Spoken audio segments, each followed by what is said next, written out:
Bienvenue sur votre chaîne École du Futur, c'est M. Diallo, professeur de SVT. Aujourd'hui, j'ai le plaisir de traiter avec vous un exercice qui porte sur la maîtrise des connaissances. Chers élèves, d'ores et déjà, il faut comprendre que cette rubrique de maîtrise des connaissances est traitée sous forme de dissertation. Et oui, chers élèves, beaucoup d'élèves sont étonnés de découvrir qu'en SVT également, on traite des exercices sous forme de dissertation. Mais il n'y a pas lieu de s'inquiéter, encore moins de s'étonner. Car cette forme de dissertation de SVT, du point de vue de la forme, n'est pas totalement en déphasage avec les autres formes de dissertation que vous aviez l'habitude de traiter. En effet, comme toute forme de dissertation, la dissertation de SVT là est composée d'abord d'une introduction, ensuite d'un développement et enfin d'une conclusion. Donc sur la forme, il n'y a pas une différence, mais la différence va être notée surtout dans le fond, chers élèves. En ce que je sache, si ma mémoire est bonne, dans les autres catégories de dissertation, vous avez l'habitude d'illustrer avec des exemples ou bien avec en réalité des citations d'auteurs célèbres. C'est tout le contraire en SVT. Ici, nous n'allons pas en réalité illustrer par des exemples, encore moins par des citations, mais nous devons illustrer le plus souvent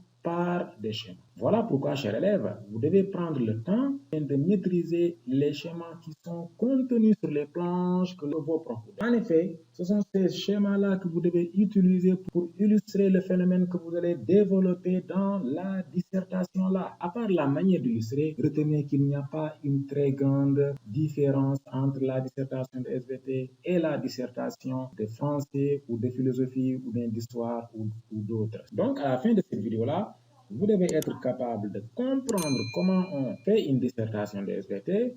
Vous devez être capable de connaître en réalité les différentes composantes de l'introduction, les différents éléments qui composent l'introduction, les différents éléments qui doivent composer le développement et enfin les différents éléments qui doivent composer en réalité la conclusion. Sans plus tarder, commençons par l'introduction. Comme je viens de le dire tout à l'heure, cette introduction-là, en réalité, est composée par un certain nombre de détails. Quels sont ces détails-là? Qu'est-ce que le correcteur doit retrouver dans l'introduction? Eh bien, retenez que votre introduction doit nécessairement contenir les éléments. C'est-à-dire, vous devez d'abord commencer en amenant le sujet, ensuite poser le sujet et enfin annoncer le plan. Donc, voici les différentes parties de l'intro. Du point de vue de la forme, voici les différentes parties de l'intro. Sachez qu'au bac, comme lors des évaluations de devoirs ou de composition, les correcteurs attribuent des points à ces différentes. Donc, un élève qui ne prend pas le soin d'amener ces différentes parties-là perd des points. Vous ne devez pas maîtriser en réalité les éléments-là. Vous devez nécessairement les amener. Comment en réalité amener le sujet, poser le sujet et annoncer le plan? C'est ce que nous allons voir dans la suite de cette vidéo. Et commençons maintenant par amener le sujet. Chers élèves, pour amener le sujet, la première chose à faire, c'est de lire le sujet. Il faut lire suffisamment le sujet jusqu'à le comprendre. Si lire le sujet une fois vous permet de le comprendre, lisez une fois. Si c'est deux fois qu'il faut lire pour le comprendre, lisez deux fois. Mais vous devez obligatoirement prendre le temps nécessaire pour lire le sujet jusqu'à le comprendre. Une compréhension du sujet commence par, en réalité, découvrir les mots-clés de ce sujet-là. Essayons d'appliquer cette méthode-là à ce sujet qui est en face de nous. Je vous dis, le système nerveux intervient dans les différentes fonctions de l'organisme.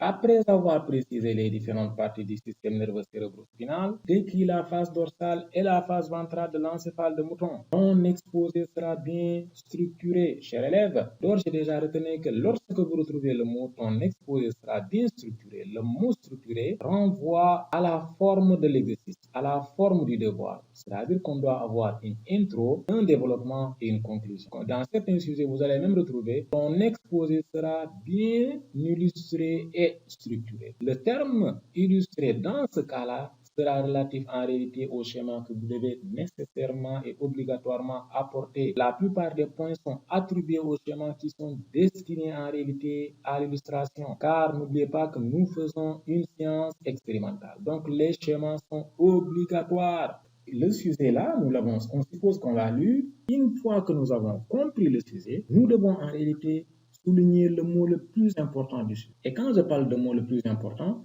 En réalité, il faut comprendre que c'est un mot qui est en rapport avec, en réalité, les cours qu'on a fait en classe. Soit il est en rapport avec le titre d'un cours, ou bien il est en rapport avec le titre d'une partie d'un cours, ou bien il est en rapport avec, en réalité, un thème du cours. En lisant le cours, je vois que le mot le plus important, c'est le groupe de mots, le système nerveux. Donc, je dois souligner le terme système nerveux. Quel est l'intérêt d'avoir souligné le mot le plus important dans le sujet? Souligner ce mot le plus important vous facilite la façon d'amener le sujet. En effet, une fois que vous avez souligné le mot le plus important, il faut comprendre que vous devez maintenant utiliser ce mot le plus important pour amener le sujet. Et pour ce faire, deux possibilités s'offrent à vous. La première possibilité consiste à définir ce terme-là, à définir ce groupe de mots. Ça signifie que vous pouvez amener le sujet en donnant la définition du système nerveux. Si vous connaissez cette définition, bien sûr. Si vous ne connaissez pas la définition du système nerveux,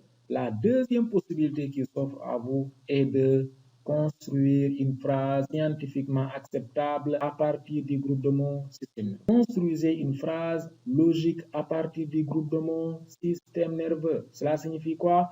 Vous devez construire une phrase logique qui comprend un sujet, un verbe et un complément qui intègre le groupe de mots système nerveux. Si vous faites cette méthode-là, vous allez amener facilement le sujet. Et une fois que vous avez campé le sujet, il vous sera très facile d'aborder les deux autres parties. Maintenant, il vous reste en réalité d'aborder la deuxième partie qui consiste à poser le sujet. Je rappelle que cette rubrique-là est également nommée et également appelée en d'autres termes reformuler le sujet.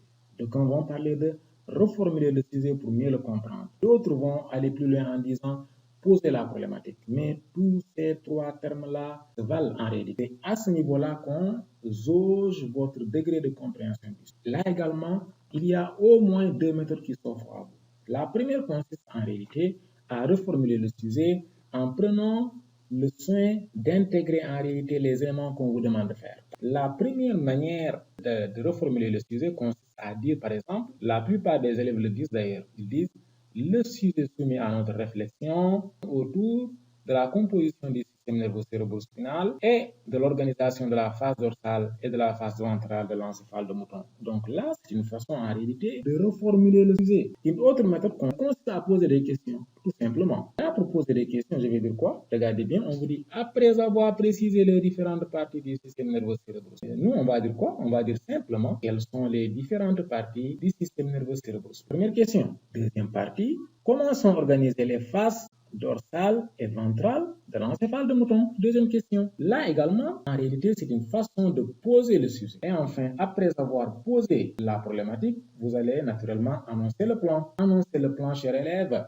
Parmi toutes les composantes de l'introduction, c'est la partie la plus simple. En effet, vous devez simplement en réalité cibler ici la consigne. Et la consigne, c'est ce que j'ai colorié en vert. Elle commence à ce niveau-là et elle se termine ici. Elle dit quoi? Après avoir précisé les différentes parties du système nerveux cérébrospinal, décrit la face dorsale et la face ventrale de l'encéphale de mouton. La consigne, c'est ce qu'on vous demande de faire. Après avoir délimité la consigne, vous devez souligner les verbes qui sont dans la consigne. C'est ce qu'on a fait. Les verbes qu'on a soulignés ici sont les verbes précisés et les verbes d'écrire. Quel est l'intérêt d'effectuer ce genre de travail? Ce travail-là vous permettra d'annoncer aisément le plan. Si nous voulions annoncer le plan ici, nous aurions dit quoi? Nous aurions dit qu'en réalité, et là également, pour annoncer le plan, il y a plusieurs façons de le faire. Mais la façon la plus cohérente est de partir de la façon dont vous avez d'abord reformulé le sujet, ou bien dont vous avez en réalité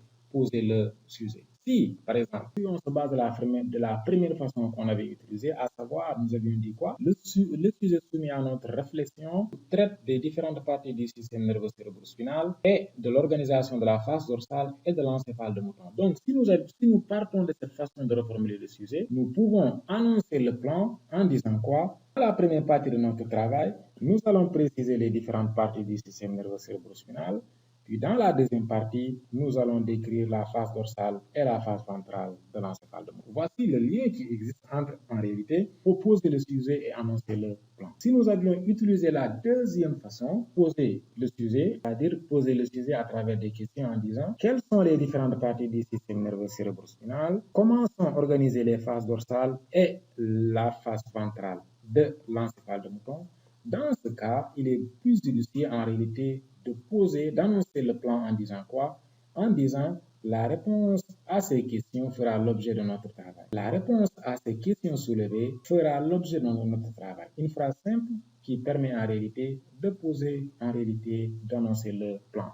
Là donc, il faut comprendre qu'il y a un lien entre les trois parties. Voici comment il faudra procéder à chaque fois que vous avez ce genre de sujet au bac, au devoir ou bien dans les compositions. Chers élèves, pour ceux parmi vous qui souhaitent aller plus loin avec beaucoup plus d'exclusivité, je vous invite tout simplement à rejoindre les cours de renforcement qu'on organise en ligne à travers ce numéro WhatsApp que vous voyez à ce niveau-là. Chers élèves, c'est la fin de la vidéo.